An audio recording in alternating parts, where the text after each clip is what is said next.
When talking about the next generation of football, a few names come to mind: Mbappe, Haaland, John Felix, Foden, and the other day when I was thinking about this, a name which I haven't seen about as often popped to mind: Dybala, which made me realise one thing. What happened to Dybala? Welcome to the JVM Football channel, where you can find game analysis, football history, individual performances, top 10s, etc. If you are interested and would like more football content like this, please subscribe to the channel. Today I'll be going over how Paulo Dybala went from being one of the most sought after players in the world to being plagued with injuries and inconsistent performances. Injuries and inconsistent performances, every talented player's kryptonite. With the outrageous consistency of Ronaldo and Messi, we sometimes forget that players get injured and that can severely impact the performance and whatever consistency they may have picked up. Just last season alone, Dybala was out for 130 days, with injuries such as muscle fatigue, thigh problems, and medial collateral ligament injury. It also hasn't helped that Dybala had to take a back seat when Ronaldo came. That's just what happens when you play with one of the best players to ever touch a football. The same has happened to athletes like Kevin Love in the NBA when LeBron James came to the Cavaliers.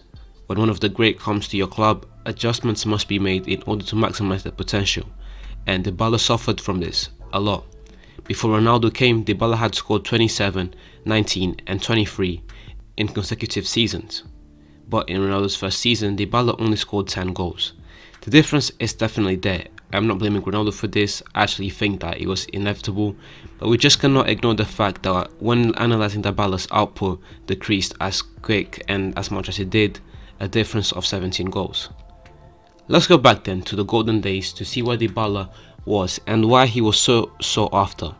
Dybala joined Juventus in 2015 from Palermo.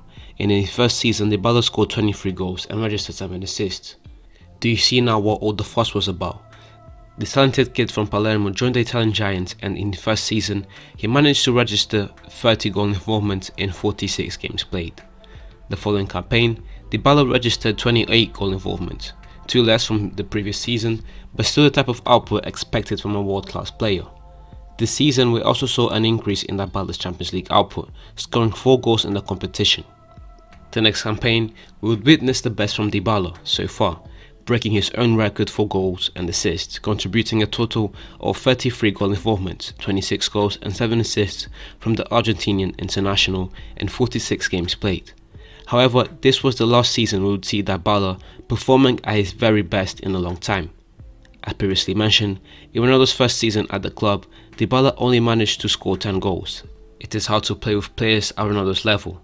There's only one other player in Ronaldo's level: Messi, who just happens to play in the same national team as Dybala and in the same position.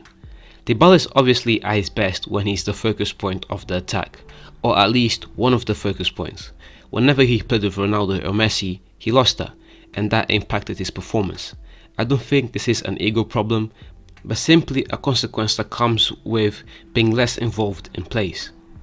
I have already mentioned some of the injuries that Dybala went through, but he has also caught COVID during the 2019-2020 season to add to this stretch of bad performances. In fact, one could argue that COVID and all the amount of time spent doing nothing were part of the reason why Dybala has been so injury prone. Let's not get it twisted. Dybala is still one of the best players in the world, at least I believe so. Dybala is skillful, creative and a clinical finisher. On his day, he's easily amongst the top 20 players in the world, and I'm delighted to see him performing back to his best. So far this season, Dybala has scored 6 goals and registered 4 assists in 11 games played. I guess that it's pretty fair to say that he is back. Thank you very much for watching the video until the end. If you enjoyed the video, please leave a like and subscribe to the channel for more game analysis, football history, individual performances, top 10s, etc. This is the beginning of something special, and it would mean the world to me if you subscribed and helped me to grow this channel.